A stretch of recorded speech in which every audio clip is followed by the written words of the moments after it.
All right, the National Commission on Military, National, and Public Service has just released the results of their, I think, 2.5-year study.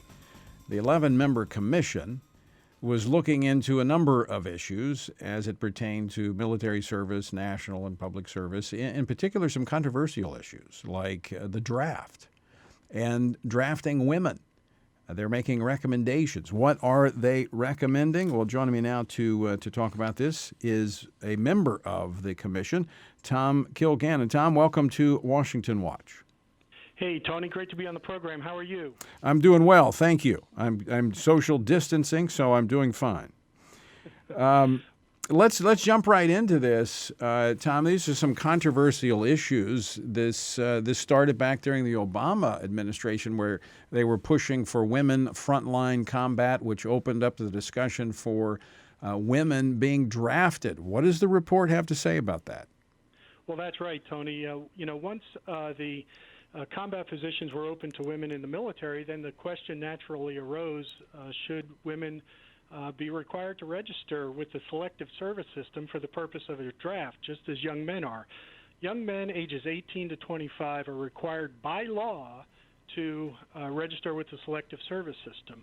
And so the Congress, in the National Defense Authorization Act of 2017, created this commission and asked us to study the selective service system. Do we need it? Should it be changed? And specifically to look at the question of whether or not women should register. There are 11 commissioners. We debated it. We discussed it. We met with a lot of experts. And the commission issued our report yesterday, which said that, yes, women should be required to register with selective service for the purposes of a draft. Was that a unanimous decision by the 11 members? I will tell you that we created some business rules early on, and we said that for any recommendation to be adopted, it would require 8 of 11 commissioners to be in favor of it. So it received a majority of the commissioners. I will tell you, Tony, look, it is something that I did not support. That particular recommendation was something that I was passionate about. I felt otherwise, but I was outvoted, and so that's the recommendation that goes forward. I have some concerns about it, and our report, I'll give this to the other commissioners. Our report lays out a side for women registering with selective service, and it gives a perspective of why we should keep the current system. And that is laid out in the report in full detail.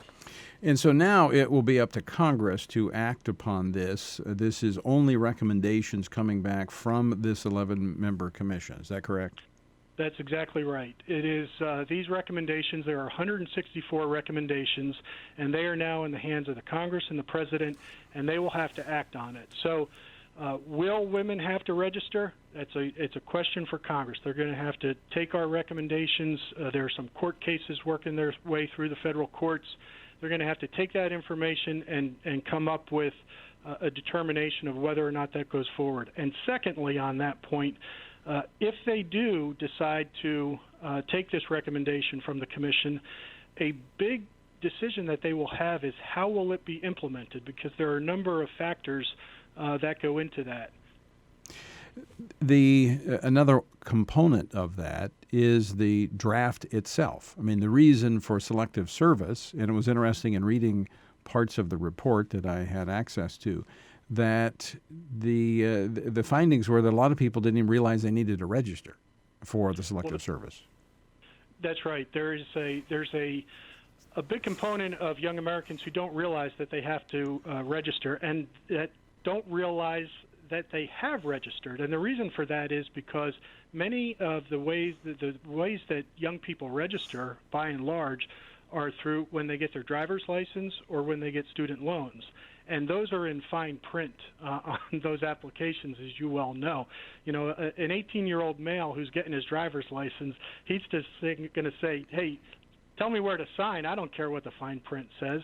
And I'll tell you, one of the things that I fought strongly for in this is that the selective service system will increase what we refer to as the solemnity of the process, to ensure that young Americans who are registering and potentially could be called to military service and put their life on the line, they ought to know what they're registering for.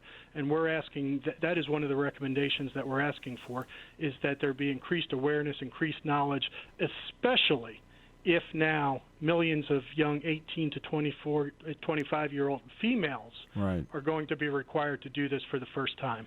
Well, Tom, the issue there, we have not had a draft since 1973, I believe, and we've had the selective service so that if there was a need to have a draft, people would be registered and there could be a draft implemented. There are some that were on the commission that believe that the all-volunteer force doesn't work. In fact, one of the members was quoted last year as saying the all-volunteer force is unfair, inefficient, and unsustainable. Did the commission take a position on the draft as a whole? Not so much on the draft as a whole. Really, it was focused on the registration process. But I would say this, the report and the recommendations that are in the report really speak in favor of the all-volunteer force. We believe that that's the right footing for America's military. It has worked, and it has worked well for many, many years. But we want it to be backed up by a selective service system. And, Tony, I will tell you this. I was a little bit surprised that when we first started these conversations about the number of people who wanted to do away with selective service system. So that was a fight in and of itself, just to keep the selective service and then figure out who has to register and who doesn't. Well, Tom, I agree with you. I think our all-volunteer force has been working quite fine, and amazed and impressed with the young men and women who are serving in our nation's military, and grateful for their service. And Tom, thank you for coming on today, and thank you for your service on the commission. I know how much time that commission work takes up, so thanks so much for being here today. Well, you do, Tony. As a Marine and somebody who held elective office, you know this very well. Service is important. We see the importance of it today with this pandemic, and I thank you for the opportunity to tell a little bit about it. All right. Well, we'll dive more into it. May talk with you again. So, Tom Kilgannon, thanks so much for being with us.